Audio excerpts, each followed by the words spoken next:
Hello guys, welcome to my YouTube channel Nursing Knowledge. This is Ansika Chan and today we will learn about female reproductive system. Let's start. As you can show the figure of female reproductive system. Let's understand about its function. The first function is it produces two sex hormones. तो पहला होता है oestrogen और दूसरा होता है progesterone and the second function is produce egg. ये egg को प्रोड्यूस करता है. तीसरा support and protect developing embryo. ये डेवलपिंग एम्ब्रियो यानी एम्ब्रियो को सपोर्ट प्रोवाइड करता है और उसको प्रोटेक्ट करता है. फोर्थ चीज होता है कि ये न्यू बेबी को बर्थ देने में हेल्प करता है. इसके थ्रू या बेबी को बर्थ दिया जाता है. 4 फंक्शन इसके होते हैं. अब इसके मेजर्स ऑर्गन के बारे में पढ़ेंगे. तो first thing is cervix, second is vagina, and third is ovary, and fourth is uterine tube, and fifth is uterus, as you can saw in the figure. And let's move with lower portion of the uterus. ये uterus के lower portion में होता है. जैसे यहाँ पे uterus है और इसके यूट्रस यहाँ पे उसके लोअर पोर्शन में सर्विक्स प्रेजेंट है. Cervix is lined with mucus. और ये जो सर्विक्स होता है हमारा, ये म्यूकस से लाइंड होता है. इसके यहाँ आउटसाइड जो होते हैं म्यूकस होते हैं. इसका नाम होता है cervical mucus. Cervical mucus produce lubrications and sperm transport during the sexual intercourse. ये जो सर्वाइकल म्यूकस होता है वो ल्यूब्रिकेशन प्रोड्यूस करता है जो हेल्प करता है स्पर्म का ट्रांसपोर्टेशन करने में ड्यूरिंग सेक्सुअल एक्टिविटीज या सेक्सुअल इंटरकोर्स के ड्यूरिंग. वो हेल्प करता है स्पर्म को ट्रांसपोर्ट करने में in the vagina. During ovulation, secretions of the cervical mucus increases in response to estrogen. और जो सेकंड फंक्शन होता है इसका ओव्यूलेशन के ड्यूरिंग, ये जो होता है एस्ट्रोजन के रिस्पॉन्स में इसका सेक्रेशन होता है वो कम हो जाता है.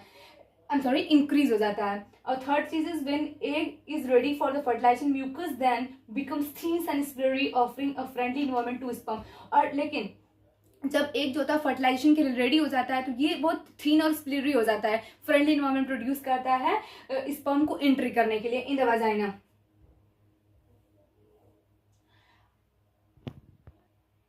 Now we will learn about cervix.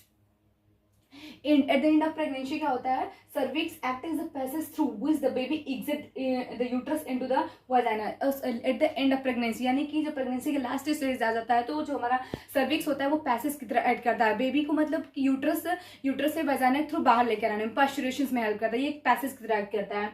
And the cervical canal expand to roughly 50 time its normal width for the passage for of the baby during birth. और ये जब बर्थ के दौरान क्या होता है कि ये बर्थ अपने नॉर्मल से साइज से 50 टाइम इंक्रीज हो जाता है. ये बढ़ जाता है ताकि बेबी जो होता है उसको इजिली बाहर आ सके या उसका पर्चुरेशन हो सके. अब हम वजाइना के बारे में पढ़ेंगे. A muscular rigid sheath connected the external genital to the uterus. एक मस्कुलर पार्ट होता है जो वजाइना को कनेक्ट करता है uterus. And the function is two-way strip accepting the penis and sperm during intercourse. ये दो तरीके से एक्ट करता है.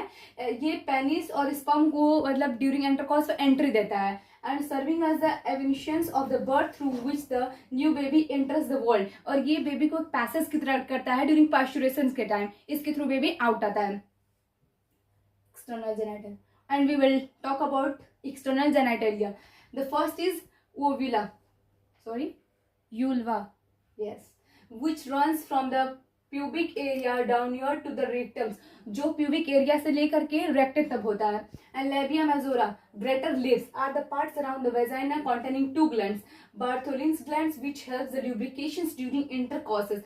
labia majora जो होता है उसकी मतलब कि जो वजाइना होता है उसके चारों तरफ पाया जाता है, हम जैसे कि देख सकते हैं.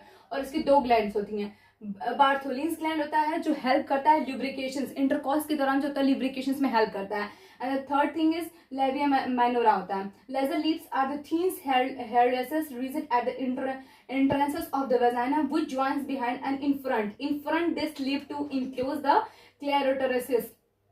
अब जो सेकेंड पार्ट होता है वो लेबिया माइनोरा होता है. और ये इसके ऊपर जो होते हैं थीन हेयर लेसेस होते हैं और which joints behind and in front they split to enclose the clitoris को इनक्लोज किया रहता है. एंड क्लेरोटोरसिस की अगर हम बात करें is a small P shaped structure होता है. It's play an important part in sexual excitement in the female.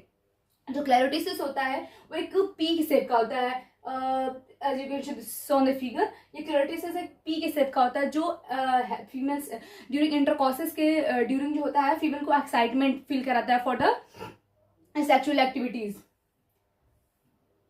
also known as the female gonads. Ovary को हम फीमेल गोनाड्स भी कहते हैं, और ये सेक्स और प्राइमरी सेक्स ऑर्गन होता है, और they produce egg. Every female is born with a life time supply of egg. और ये जो ओवरी होता है वो एग को प्रोड्यूस करता है, और जो फीमेल होती है उसमें ओवरी उसके बर्थ से पहले बहुत सारे ओवा को प्रोड्यूस कर चुकी होती है. और they also produce hormones estrogen and progesterone. ये दो टाइप का हार्मोन प्रोड्यूस करता है. पहला होता है एस्ट्रोजन और दूसरा होता है प्रोजेस्टेरॉन होता है. अब इसके हम पार्ट देख लेते हैं कितने कितने पार्ट होते हैं. तो जो इसका पहला पार्ट होता है इसको हम कहते हैं फंडस. इसको हम कहते हैं फंडस. और ये जो होता है वो हमारा होता है ओवरी. और ये जो हमारा फिम्बरी होता है जो कि ओवल का कलेक्शन करता है ड्यूरिंग द ओव्यूलेशन. ओवम का कलेक्शन करता है फिम्बरी. एंड ये हमारा जो होता है पूरा जो पार्ट होता है इसको हम कहते हैं फैलोपियन ट्यूब. और इसके 3 पार्ट होते हैं. पहला होता है यहाँ पे होता है, ये जो सेकेंड पार्ट होता है एम्प्यूला. और इसका जो थर्ड पार्ट होता है वो होता है इनफंड्यूबुलम. फंड्यूबुलम होता है. और जो इसका जो ओवा और स्पर्म को जो फर्टिलाइजेशन होता है वो इन दोनों के जंक्शन पे होता है. इसको स्थमस एम्प्यूला जंक्शन कहते हैं. और ये जो होता है वो हमारे यूट्रस का बॉडी होता है. और यूट्रस के 3 लाइन होती हैं. जो सबसे मिड लाइन होता है उसको हम कहते हैं इंडोमेट्रियम. और जो मिडिल होता है उसको हम मायोमेट्रियम कहते हैं. और जो सबसे अपर होता है उसको हम पेरीमेट्रियम कहते हैं. ये जो हमारा मायोमेट्रियम होता है ये हेल्प करता है पोस्चुरेशन के टाइम. ये कॉन्ट्रैक्ट होता है. और जो हमारा इंडोमेट्रियम होता है वो मेंस्ट्रुअल साइकिल के ड्यूरिंग वो ब्रेक होकर के ब्लड के फॉर्म में बाहर आता है जिसको हम कहते हैं मेंस्ट्रुअल साइकिल.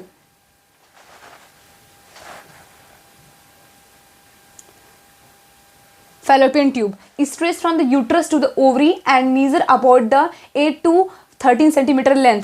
जैसा कि आप देख सकते हैं यहाँ से ओवरी से लेकर के यूट्रस तक होता है जिसकी लेंथ होती है 8 से लेकर के 13 सेंटीमीटर तक. The end of the fallopian tube line next to the ovaries further into the end is called fimbriae. और ये जो होता है इसका जो इंड होता है फैलोपियन ट्यूब का वो ओवरी के साइड होता है, और इनके बीच में जो होता है वो हमारा फिम्बरी होता है. Millions of teeny hairs like cilia line the fimbri and interior the fallopian tube. बहुत सारे जो हेयर लाइक स्ट्रक्चर प्रोजेक्शन होते हैं जिसको हम सीलिया कहते हैं वो प्रेजेंट होते हैं वो फैलोपियन ट्यूब में. इंटीरियर फैलोपियन ट्यूब के इंटीरियर में cilia beat in the wave hundreds of times and a second catching the eggs at ovulations and moving it through the tube to the uterine cavity. और जो सीलिया होती हैं second में बहुत सारे egg को कैच करता है और वो उसको मूव करता है यूटराइन ट्यूब में थ्रू द फैलोपियन ट्यूब के थ्रू वो मूव होता है.